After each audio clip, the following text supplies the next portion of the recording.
वास्तव में भगवान श्री रामचंद्र जी का जो नाम है, ऐसा कौन मनुष्य है जिसके कान में न पड़ा हो। जो श्री राम का भजन नहीं करते वो भी कहते हैं कि हम श्री राम को नहीं मानते। आया समझ में? जो भजन नहीं करते हैं वो भी कहते हैं कि हम श्री राम को नहीं मानते। तो श्री राम तो कहना ही पड़ेगा उनको। बहुत से लोग हैं जो श्री राम को भगवान नहीं मानते, महापुरुष मानते हैं। बहुत से लोग हैं जो दशरथ का ही पुत्र मानते हैं। बहुत से लोग हैं जो अवतार मानते हैं, विष्णु भगवान का अवतार मानते हैं, है ना। बहुत से लोग हैं जो व्यापक मानते हैं, निरंजन मानते हैं।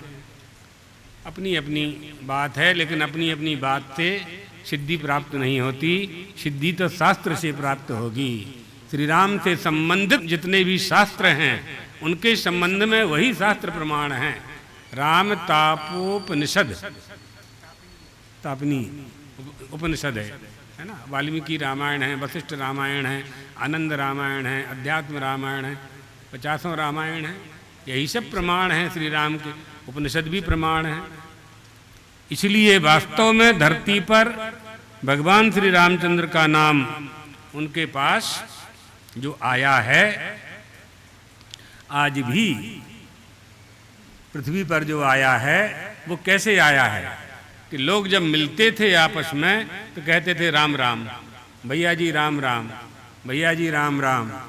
राम राम करते करते करते वो राम हमारे हृदय में बैठ गया, आपके हृदय में बैठ गया। वो राम निकलता है वाणी के रूप में। श्री राम के प्रति हमारा प्रेम हो जाता है, वो वाणी के रूप में प्रकट होता है।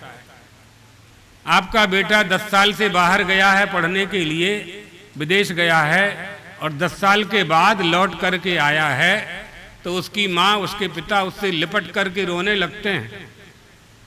तो वो रोना नहीं है, उनका प्रेम का रोना है।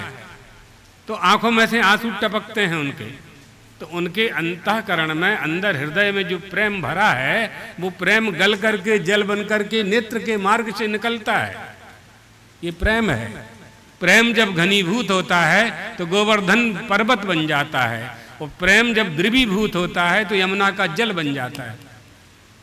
क्या समझो राम को, प्रेम को।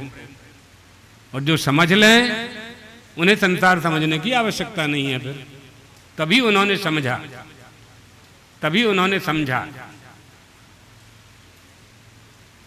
राम मंदिर जाकर के दर्शन करके हमें क्या जानना है? हमें अपनी समझ बदल देनी है, हमारी समझ परिवर्तित करना है राम मंदिर में दर्शन करके ना। इसलिए उनके प्रभाव की, उनके स्वभाव की, उनके चरित्र की, उनके गुणों की जो सुगंधी है, तन्मात्राएं हैं, आज भी व्याप्त हैं। राम राम करते हैं। रामो रामश्च रामेति कर्णे कर्णे जपन जनः, है ना। रामचंद्र जी किसी के लिए अवतार हैं, ऊपर से आए हैं, है ना। न श्री कृष्ण जी ने विश्राम किया, न परमात्मा श्री राम ने विश्राम किया, किसी ने विश्राम नहीं किया। इसलिए वो जनमानस के आदर्श हैं। आदर्श, दर्पण। आदर्श माने दर्पण। आप लोगों की भाषा में आइडियल, है ना, आदर्श है। वैकुंठनाथ हैं और नारायण के अवतार हैं।